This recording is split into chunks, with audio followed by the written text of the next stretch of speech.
Starting to apply the self-adhesive foam to the fin on the window right at the bottom, so the seam in the foam will be at the bottom of the window instead of the top.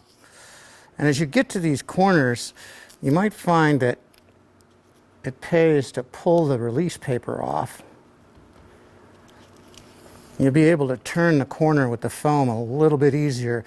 The paper makes it kind of tough to get around the corner without the whole thing getting kind of crinkly. There we go.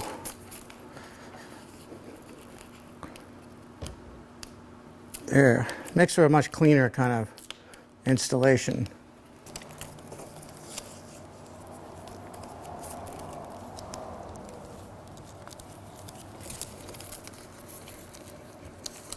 And now I'm coming back across the bottom, right up to the seam, and I'll cut this right there. And there's a little bit of a gap there, but it ain't gonna matter because it's at the bottom of the window.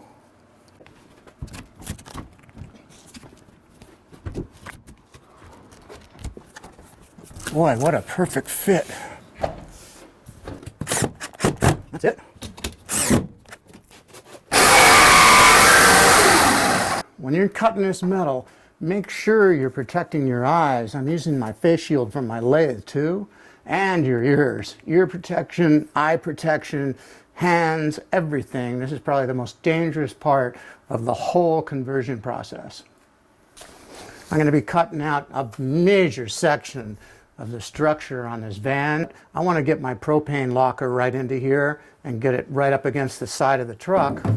And once I do, I'm going to reinforce this again after the locker's in here, so I really won't be diminishing the stability of the van at all.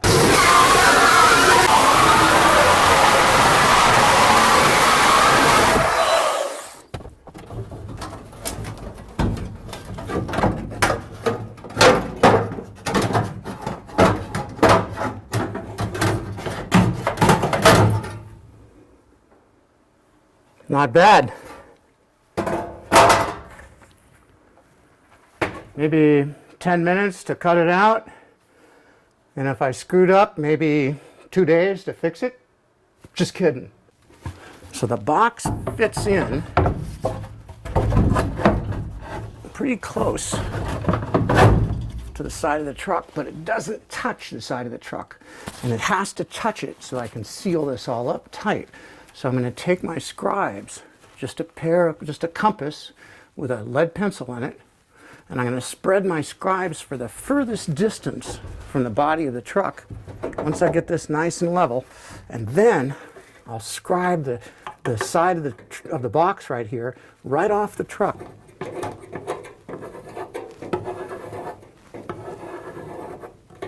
And then I'll take my jigsaw after I scribe the whole thing. There we go. Here's the rest of it. I'll take my jigsaw and I'll cut right to the scribe line, and the box should fit pretty close to the side of the truck.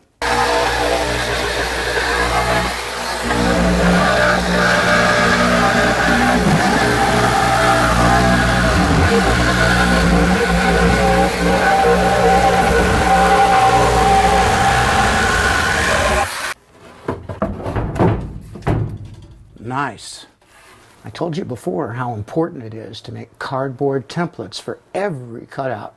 This one especially, because this is the most complicated one because of the bows and the different contour of the truck. So what we're doing is we've got our square kind of outline against the side of the truck that we made by tracing the inside of the locker box. And then we made the templates just so we can pick up the radius corners. And as we mark the radius corners, we put a little mark where the radius ends, both on the truck and on the cardboard. So now we can take the template off, take an 1/8 inch drill bit and drill holes at each one of those marks, and we'll be able to take the template outside, put it on the outside of the truck, line it up with the holes, and make the same mark all the way around the template from the outside, because this has to be cut from the outside.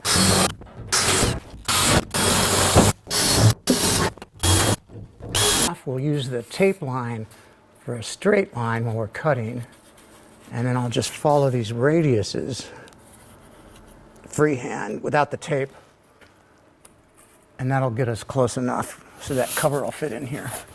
And there it is. We check to make sure that this line on the tape is parallel to this profile line in the body of the truck, and that way when we put the cover in there, it'll look like it's centered and even. As far as plumb and stuff like that and level, you can't really use a level. When you're working on your truck, it's got to be square off of what exists on the truck itself. Perfect. So now I'm going to mark this thing again right on the edge of the tape all the way around, because we're going to mount that box inside with screws that go through the outside into the box. And I don't want to put any screws in that aren't covered by this lip that runs around the outside of the door. So all of my screw holes have to be right in here, all the way around, and then nothing will be visible.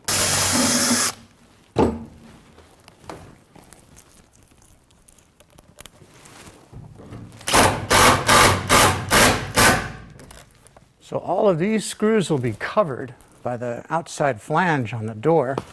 And these are all truss head screws. They're pretty short, but it's got a little truss head on it. In other words, it's a round head, but with a pretty large flat surface on the back of it, so that it can pull the metal tight without deflecting itself and without going through the metal or something. So I'm getting a really good bite into this 1/2-inch Baltic birch plywood. And then we'll screw this thing down to the wheel well too, and we're going to put some tabs on the inside and screw those off to the structural members on both sides, so this box ain't going nowhere. So I'm about to put the door onto the propane locker. I got the back in, and I had the door on here temporarily just to check and make sure I had room for the propane tanks to both fit in there without a problem. And I do, so it's time to put the door on. We've already got the butyl tape on the truck, and there it is.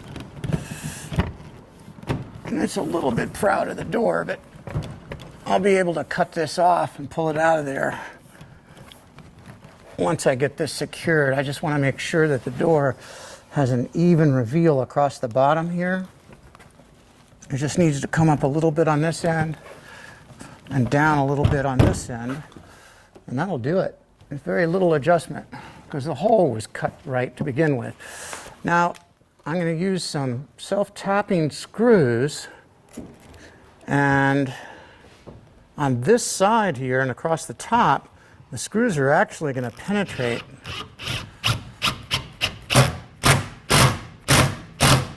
There we go.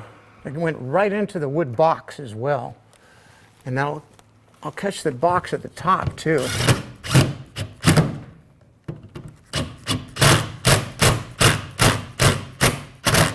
There we go. This is the only door, the only frame that I have to mount with surface mounted screws. So we painted the screws white.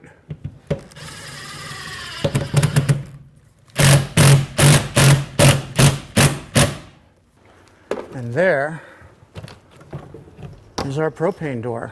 Folds all the way down out of the way. Tanks go in, tanks come out. I'll have room in here for a full tank that's hooked up to the gas line, and an additional backup tank. Part of the time it'll be full. When this one gets empty, I can switch the tanks out, and I'll have an empty tank stored in here, so I can run by a big box store or something and switch it out for a full one. So I'll never have to worry about, gee, how much propane do I have left in my tank before I leave on a trip?